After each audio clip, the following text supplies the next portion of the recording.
6:08 now this morning, and the reward for information in the disappearance of Nancy Guthrie increases. Experts worry that after more than 3 weeks, the case is in danger of going cold. Today's show host, Savannah Guthrie, releasing a new video, which we showed you yesterday morning. She says that her family is still holding out for a miracle. She hopes that her mother is found alive, but she does recognize the fact that it could be too late. She also reveals that the reward is now $1 million for information that brings her mother home. A former FBI agent says that this is a critical time in the investigation. If maybe somebody knows something or somebody knows who these bad guys are, $1 million might get them to speak out. I mean, I hate to say it, it's losing a little bit of steam. I don't want to say that the investigation is going cold, but it's going warm.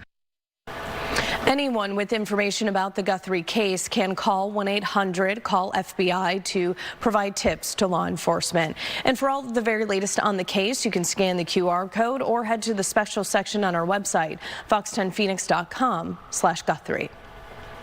Right now, we are going to go to Fort Worth because Jeff Halstead is joining us once again. You may remember him from his many years with the Phoenix Police Department. What years were those that you served here, Jeff? Oh boy, I think just from the gray hair they can probably tell. But it was 1988 to December of 2008, and then I retired as commander over Homeland Security. Then I went to Fort Worth to be chief for about 6.5 years. Okay, I started here on the air in '82, so I was trying to gauge my, we're both a couple old timers. Let's just face it. Anyway, very interested to get your perspective now. This $1 million reward, how important is something like that, particularly considering 20,000 tips have already come in? Yeah, back in Phoenix, I was privileged to have the silent witness detail when I was a sergeant, and then later on in other ranks. And it is very important when a reward gets that level. In fact, week 2 of the Nancy Guthrie investigation, I think they went from 50,000 to 100,000. And I stated, if you really want to grab some attention and get strong leads from within the criminal network, go at least 500,000. So an increased reward to this level is very, very strong. The goal is to get somebody within a criminal network to come forward with extremely valuable intelligence, not another TMZ email or anonymous Bitcoin demand or something like that. They need really, really good intelligence from someone so close to the crime, it becomes the highest level lead for the FBI and Pima County. Okay, so when $1 million is put out there on the table, and of course now we hope this really will be what helps to crack the case, but you're talking about criminal networks. So let me just take one step back here for just a moment. Have you decided, as you've continued to watch this case unfold, are you leaning toward a kidnapping gone wrong, or are you leaning toward a burglary that perhaps went wrong? Where do you come down just on that original part of it? Kidnapping an elderly woman in her medical condition is extremely rare. So I always, from day one, went with more than likely a property crime, burglary / home invasion that went wrong. They were startled. She was there. They didn't know what to do. They panicked. And something bad happened in that home with the evidence on the front porch as she was taken out of the house. So I always went with the burglary and or property crime gone wrong, escalated, and then they had to remove her from the residence. Okay, so what are the odds then that this is like, we always hear the phrase the lone wolf, that this is just a guy who, decided he was going to do this and, as you say, commit a burglary, a home invasion, something along the lines, versus somebody who had accomplices. All we really have to go off of is that doorbell cam video. What are the odds that he had other people he was working with?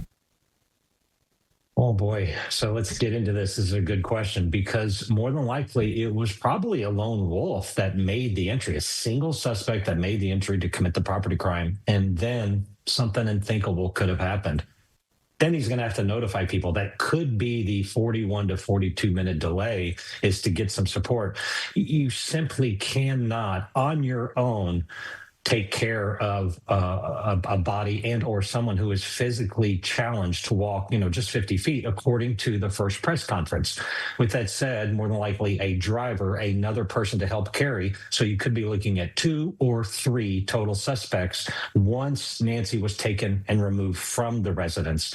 It's very, very challenging for a single person to do that all on their own. We had another member of law enforcement, now retired from his position, that I'm sure you know, who was in with us just last week, Mark Lamb, the former sheriff of Pinal County.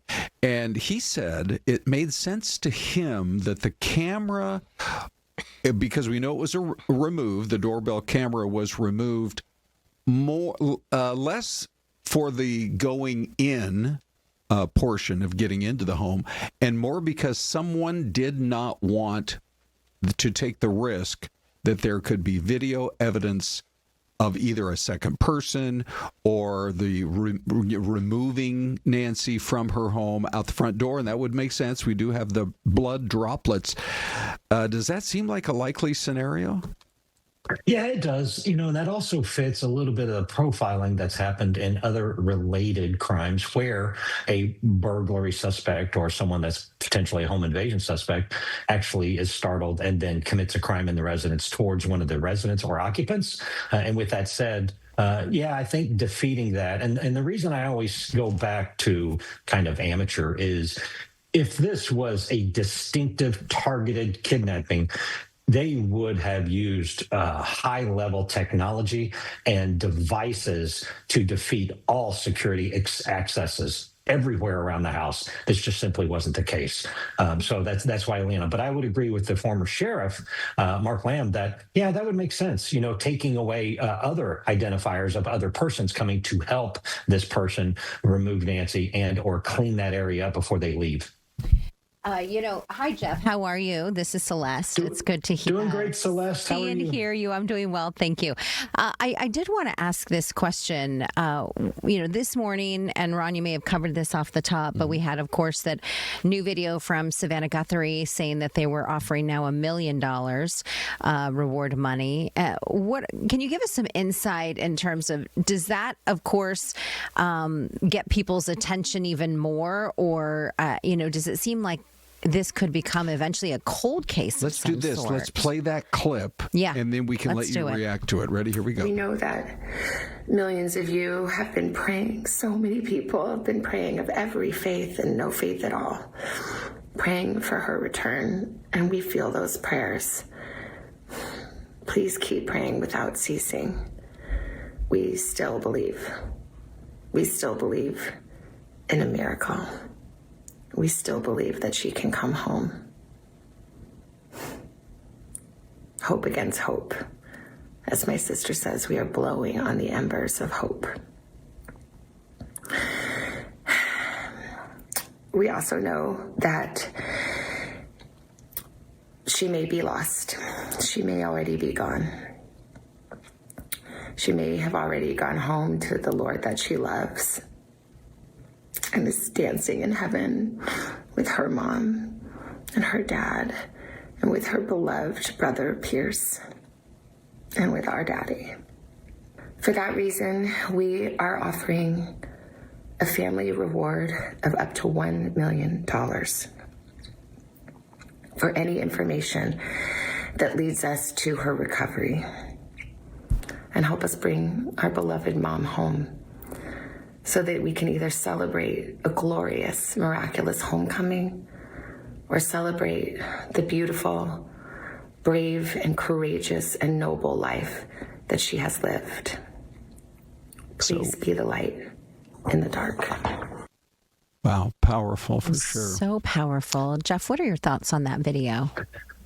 Oh, your heart is just hurting for this family. You can see the pain, the anguish. And when she said she's blowing on the embers of hope, it just shows that they are going through this long and continued cycle of grief. I don't know if they're getting to the closure point of grief, but many of us in the law enforcement profession, it's highly unlikely she is healthy, alive, and in good health. So that's going to be a significant challenge going forward. Also for the viewers, when they put up these massive rewards to help eliminate a lot of these ridiculous tips that comes in, really, the information needs to lead to an arrest. Sometimes some states offer rewards for arrest and conviction. The majority of your Arizona Crime Stoppers or silent witness type thing is arrest. That builds probable cause. And then what happens in the court, they really can't control. So just to help the viewers understand that. And has it been your experience, Jeff, that an appeal to the heart, to any humanity that might be left in this individual who did this, based on your many, many years of experience, can that be effective? Can that reach them at some level?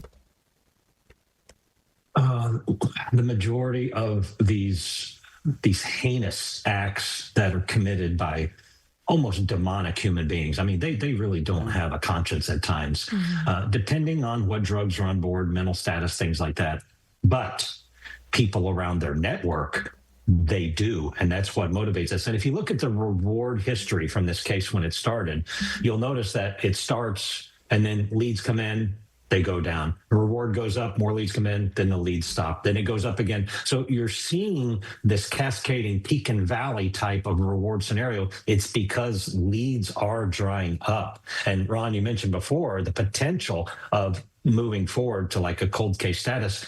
At about the 30-day mark, they're going to have a serious investigative conference and discussion in a briefing about how are they going to start moving and scaling down assets, because there's still other things they are responsible for and other crimes they have to be actively investigating. So when it gets to that status, they'll put a much, much smaller team on it, just assessing the future rewards that come in from these increased reward amounts.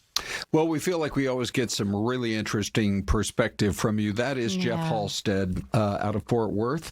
We wish you would have stuck around here. You could have been police chief in this city. And you could have joined us live in studio right here. Right, yeah. I could have literally walked right over the parking lot like I used to do when I was a PIO and just hang out with you. There you go. So you guys are awesome. I appreciate you. You still look good, buddy. Yeah, you you look sure young do. as ever. Thank you. Thank you very much. I'm happy. Thank you.